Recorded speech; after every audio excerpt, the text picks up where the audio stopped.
now we're going to meet Miss Pam Mitchell, a chiropractor in the San Antonio area. So how did you get into chiropractic care?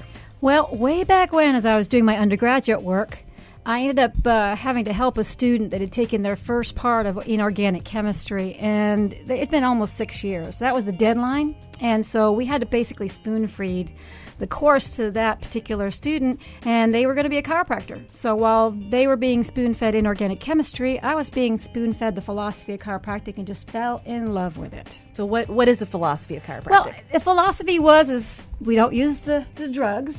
It's a holistic approach of how you eat, the fact that exercise is important, that a balance in life, managing your stress, and then also affecting the mechanics of how the body works, where chiropractors get their name for being bone adjusters or joint adjusters.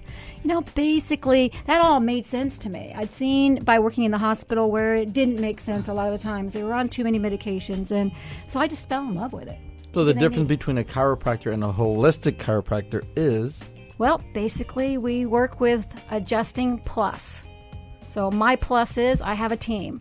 I actually have an acupuncturist in my office who's great with Korean hand therapy if you're scared of needles. I have a massage therapist. His name's Johnny. He is absolutely wonderful. The women and the men think he's just the greatest.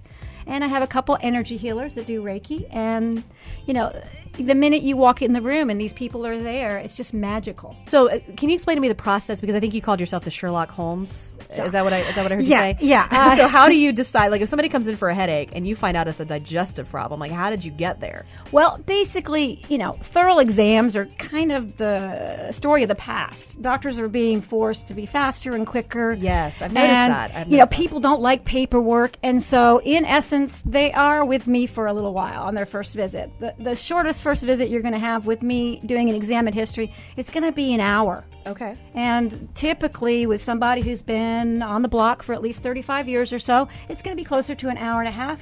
On occasion, some of my more complicated patients, I tell them right out the bat, you've got 6 places that are bothering you.